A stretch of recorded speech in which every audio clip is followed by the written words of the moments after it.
Welcome back to God Aware. This week I wanted to talk about your identity in God.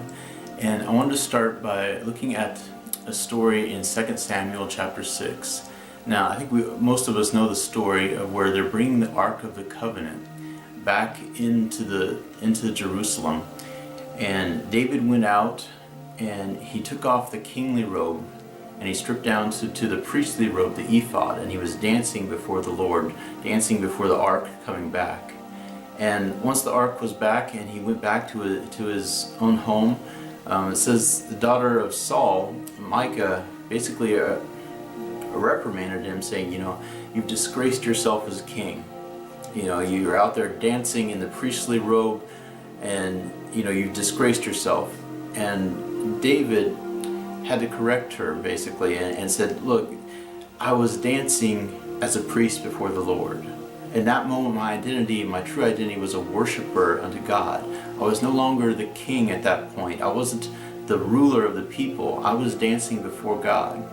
And I think many times I've heard the story where people say, oh well, David danced naked before the Lord, or David was out dancing in his underwear just to be unashamed in your praise and worship. But we really miss the point of it was an identity thing for David. That David had been given the identity first as a worshiper and a priest unto God. In his younger days and out, watching the sheep, he was a worshiper before God. He had taken on that identity as a worshiper, as a priest ministering unto God. And it was only later that he was anointed king, and he took on the identity of the ruler of God's people at that point. And so for him to go out there, he really recognized at that point that I'm going to take off my identity as a ruler of the people. I'm going to put back on my true identity as a worshiper unto God and a priest. And so he took off the kingly robes down to where he was in the priestly garment underneath. And so for him, it was a change in identity, or recognizing his true identity as a worshiper of God primarily, and not a ruler of the people. But for David, when he got back, his own household, basically confronted him, saying, no, that's not who you are. You are a king, you are a ruler of the people. And he had to set the record straight, said, no, my primary identity is a worshiper unto God, and that's what I was in that moment. So I think we all need to take a lesson from David into knowing what our primary identity is and who God says we are first and foremost. And even if the people in our own house, in our own home, in our own family see you as one way, as they saw David, no, you must behave as a king behaves, we need to take on and recognize the identity that God has given us first and foremost. And if it's not people in your own home or your own household and how they see you, maybe it's in your own mind how you see yourself. I think the best example of that is Gideon. When the angel approached him and came up and said, hey, mighty man of valor. And Gideon, I don't know what the exact reaction was, but we know the words he spoke, that it's not me, I'm the least of my family, and my family's the least in the whole tribe of Israel.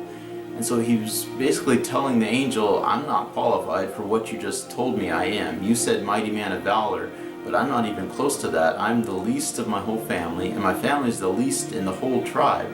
So it can't be me, it's not me, this mighty man of valor. So with David, there was a conflict in his own household, in his home, how they saw him. With Gideon, it was a conflict, in his circumstance, in his own mind, how he saw himself. Even with Moses, the first thing that he said at the burning bush, or one of the first things he said was, this isn't a job for me. I can't even speak well.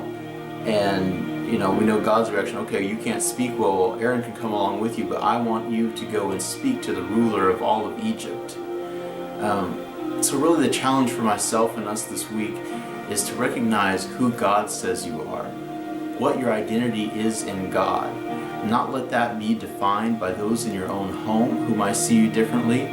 Not let that be defined by your own thinking, your own thoughts in your mind of who you think you are based on your circumstances. Not let that be defined, your identity be defined by what you've done in the past, or even physical characteristics where Moses said, no, I don't speak well, this isn't going to go over well, and God says, okay, that's fine, you can't speak well, why don't you try and speak to the whole, or to the king of the king of Egypt at that point. So, which brings me to another point. Be careful when you start telling God who you are and not letting God tell you who you are. Because he will set you up like that. Like Gideon said, no, I'm the very least. And God said, okay, great. Well, you can lead an army. And where Moses said, no, you don't understand, I don't speak well. God said, okay, great. Well, then you can go speak to the king in that case. So I think we need to be very careful about when we start telling God who we think we are. We need to sit back and just take stock of what God says about us, who he says we are. Whether that's reading through scriptures and seeing what he calls us, that he calls us sons, that he calls us his children, and just take stock of, our identity in him, what he has called us to be. And be careful of what you tell him that you are not, because he will prove you wrong. So for this week, I just want to challenge us to really reflect on who God says you are.